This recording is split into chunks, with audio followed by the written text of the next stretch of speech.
Bonjour, j'espère que vous allez bien. Aujourd'hui, nous allons parler de la glycémie. C'est quoi la glycémie? Eh bien, la glycémie est le taux de sucre dans le sang. Un taux qui, sur un sujet normal, est à peu près égal à 1 gramme par litre.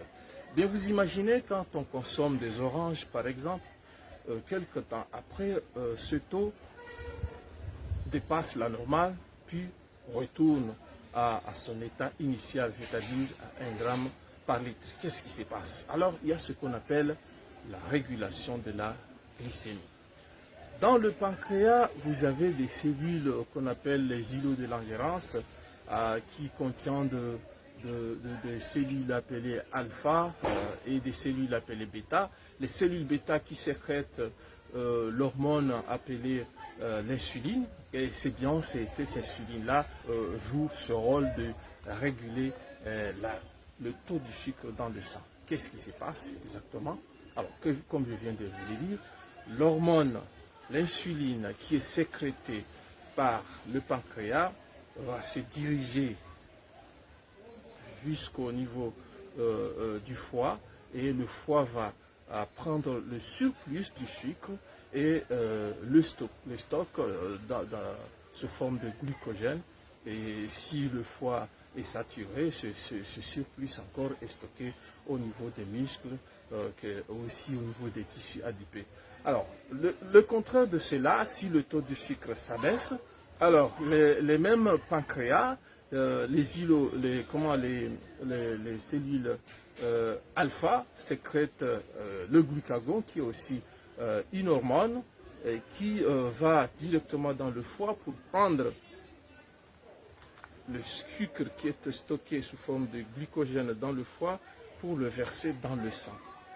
Mais ce que vous devez comprendre, c'est que l'insuline, parlé auparavant, elle joue ce rôle de stocker le surplus du sucre dans ces organes que nous venons de citer, mais aussi elle joue le rôle de permettre le sucre d'entrer dans les cellules où c'est là où il sera utilisé par les organites spécialisés dans la respiration cellulaire, plus précisément la mitochondrie.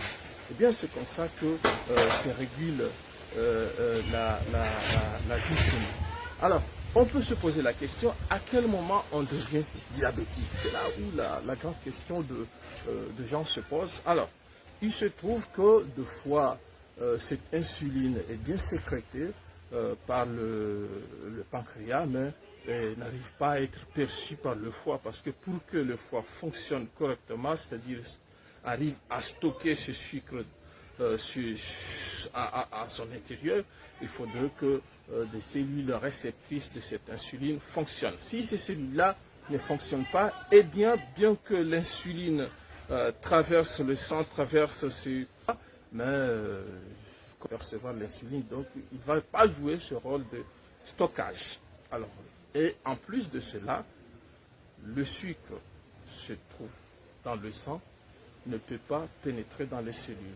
Alors là, les cellules auront besoin de ce sucre, bien que le sucre se trouve dans le sang, mais les cellules n'en bénéficient pas.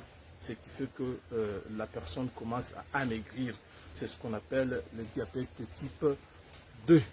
Par contre, le diabète de type 1, c'est lorsque l'insuline n'est pas bien sécrétée ou bien n'est pas du tout sécrétée. C'est à ce moment-là où on a besoin, on fait intervenir à des insulines. Le médecin prescrit des insulines qui permet au foie justement de pouvoir sentir qu'il doit travailler, qu'il doit stocker le surplus de sucre. Et c'est ce qui se passe. Et là, la personne devient insulinodépendante. Et bien voilà, c'est ce qu'on appelle la régulation de la glycémie. Merci, j'espère que vous avez bien aimé. Partagez, likez. Merci.